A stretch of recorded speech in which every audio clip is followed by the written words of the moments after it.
4 funciones principales de lo que es la atención y son las que vamos a ver en este momento. Las principales funciones de la atención vienen a ser la detección de señales y la vigilancia, la búsqueda, la atención selectiva y la atención dividida, ¿no? La detección de señales, particularmente, lo que nos va a permitir es que de una serie o de un conjunto de elementos o precisamente de señales, nosotros podamos detectar aquellas señales que van a ser importantes para poner atención o para que sea nuestro objeto de atención o aquello que estamos buscando, ¿no?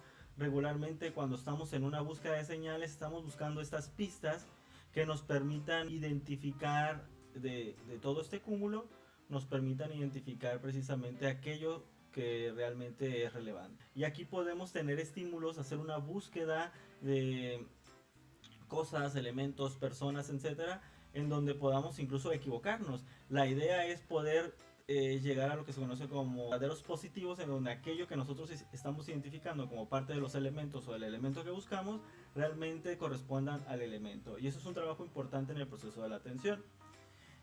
Hagan de cuenta que ustedes están buscando una persona en un conjunto de gente, están en un concierto de música y bueno, fueron a comprar algo, regresan y empiezan a ver señales que indiquen que esa persona es a la que están buscando. ¿A qué me refiero? La ropa, el tipo de cabello, incluso los movimientos, etcétera. Pero puede que lleguen y digan, ya llegué y no sea, ¿no? Aquí podemos tener errores. La atención también tiene errores en este sentido. La detección de señales, basándonos en la teoría de detección de señales, pues bueno, nos va a decir que este proceso de detección de señales está ligado incluso a otros procesos más complejos como la memoria, la percepción, entre otros, ¿no? Cuando hablamos de vigilancia, la vigilancia se refiere a la habilidad que tiene una persona para atender a un campo de estímulos sobre un prolongado periodo de tiempo, ¿no? El que tú puedas estar atento, observando de manera relativamente consciente una serie de estímulos o un paisaje, una escena, esto va a permitir que ustedes estén al pendiente de cuándo puedan aparecer estos estímulos, ¿no? O estos elementos que ustedes están buscando. La vigilancia en ciencia cognitiva se ha encontrado que los factores emocionales tienen un impacto bien fuerte sobre poder permanecer atentos durante periodos de tiempo relativamente largos, ¿no? Y aquí hay pruebas entonces en la ciencia cognitiva en donde vamos a ver, hacer estudios de cuestiones atencionales, el poder identificar las emociones que se presentan, ¿no? Para realmente ver si aquí hay como una dificultad en esto. Por ejemplo, algunos test que se utilizan en ciencia cognitiva o neurociencias para los procesos de atención, como viene siendo el test de Stroop, incluso ya han sido adaptados para por ejemplo en el Stroop emocional, ¿no? Donde puedes analizar los procesos atencionales en su relación con las emociones. Otro de los elementos importantes que vamos a ver dentro de la atención es la búsqueda o de los procesos, ¿no? Ya dijimos que detectar señales es poder detectar estos elementos que pertenecen a algo que estamos buscando, ¿no? Sin embargo, la búsqueda, por su parte, se refiere a poder escanear el ambiente ya buscando características muy particulares, ¿no? O sea, las señales pueden ser algo muy ambiguas incluso, pero en el caso de la búsqueda ya estamos buscando cosas muy específicas, muy particulares, ¿no? Y lo estamos haciendo de alguna manera, de manera consciente. A nivel interno, bueno, puede cambiar esto, en donde nosotros no sabemos si va a aparecer o va a estar ahí, ¿no? Y van a haber diferentes elementos que pueden dificultar este proceso de búsqueda, como vienen a ser los distractores, ¿no? Que son estos elementos que pudieran tener similitud con los otros, con las señales o con los otros elementos que estamos buscando y que estén haciendo como este ruido o que estén interfiriendo en nuestra búsqueda, ¿no? Por ejemplo, a veces estamos buscando a alguien, pero a lo mejor está pasando mucha gente, pues aquí hay un distractor. Estamos tratando de identificar a qué horas va a sonar el timbre porque estamos esperando un paquete de Amazon y hay mucha música del vecino, ¿no? Por ejemplo, también hay distractores internos, ¿no? En los procesos atencionales. Por ejemplo, ustedes pueden estar tratando de buscar algo, pero a la vez están tratando de pensar en algo que les está preocupando Y esto en psicología cognitiva posteriormente lo veremos como una carga cognitiva o los elementos de la carga cognitiva, pero también en este momento pudiéramos trabajarlos o identificarlos como distractores. Los distractores van a tener mayor o menor impacto dependiendo de diferentes cosas, ¿no? Dependiendo qué tan similares o qué tanta fuerza tienen respecto a los elementos originales. Regularmente nosotros hacemos lo que es search o búsqueda de características, ¿no? Esta es como la búsqueda más sencilla. Sin embargo, en la búsqueda de características, por ejemplo, considerando el modelo de Treisman, cuando buscamos ciertas características, pues bueno, de un elemento, si dentro de ese conjunto de elementos los demás elementos no son tan parecidos, no son tan similares, pues bueno, sería un poco más fácil identificar estas características. Pero la cosa se pone difícil cuando los elementos son muy parecidos entre sí. Por ejemplo, una sopa de letras, ¿no? Cuando nos ponen a hacer o nos ponemos a hacer una sopa de letras, ¿qué pasa? Pues tenemos tantas letras similares y que pudieran pertenecer a la palabra que estamos buscando, que se nos complica realmente identificar estos elementos.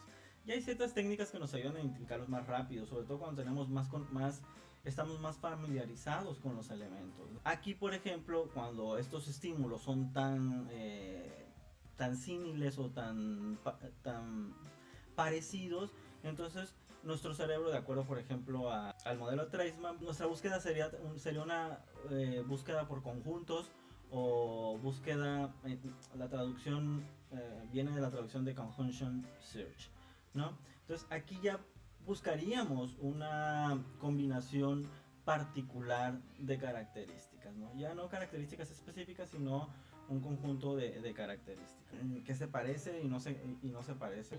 Hay diferentes teorías para comprender la búsqueda, ¿no?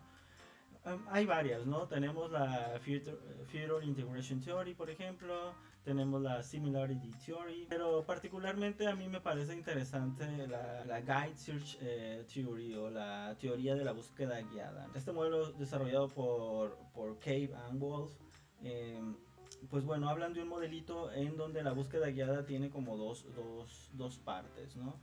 En la primera hay una búsqueda activa de representaciones mentales de posibles elementos, es decir, no buscas exactamente el elemento como tal, dices voy a buscar la letra L o la letra M, ¿no? Sino que el cerebro lo que hace es que busca letras que sean muy similares o elementos que sean muy similares. En ese sentido podemos ya descartar muchos otros elementos que no se encuentran de esa como categoría, que incluso en búsquedas más complejas serían incluso en categorías semánticas. A lo mejor yo debo de buscar un pájaro en particular en una serie de imágenes de muchos elementos, y ya busco generalmente primero los pájaros, ¿no? Sin importar qué tipo de pájaro, o estoy haciendo una búsqueda de un elemento y busco la categoría primero, por ejemplo, ¿no? Eso es como lo primero que podría hacer para discriminar todos los demás elementos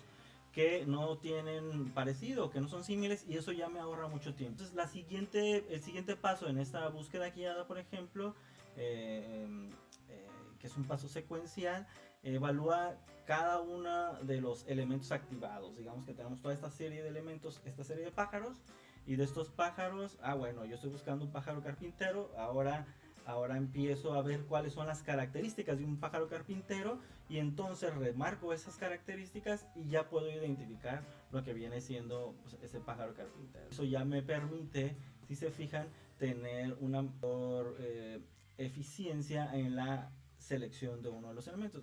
Otro de los elementos que les mencionaba es el de atención selectiva, ¿no? La atención selectiva es que nosotros podamos poner atención a un elemento particular, sostener la atención sobre ese elemento en particular. Por ejemplo, hace muchos años, Colin Chorley le llamaba a un fenómeno como el cocktail party problem, en donde tú podías estar poniendo atención a una conversación incluso estando cerca o casi dentro de una segunda conversación, ¿no? O sea, tienes un montón de estímulos, pero eres capaz de poner atención a una en particular y centrarte en eso. Y se fijan, eso lo estamos haciendo todo el tiempo, ¿no? Incluso cuando tomamos clases, el profesor está hablando y a veces hay otros ruidos que a veces nosotros simplemente estamos ignorando. Hay diferentes teorías acerca de lo que es la atención selectiva, ¿no? Por ahora no nos vamos a detener tanto porque vamos a retomar uno de los modelos más importantes. No es que sea el modelo eh, que cumple con todos los elementos para entender esto, pero fue uno de los primeros elementos y es en el que se basan muchísimos otros modelos que se han ido desarrollando a través del tiempo. Y por último vamos a hablar de lo que es la atención dividida.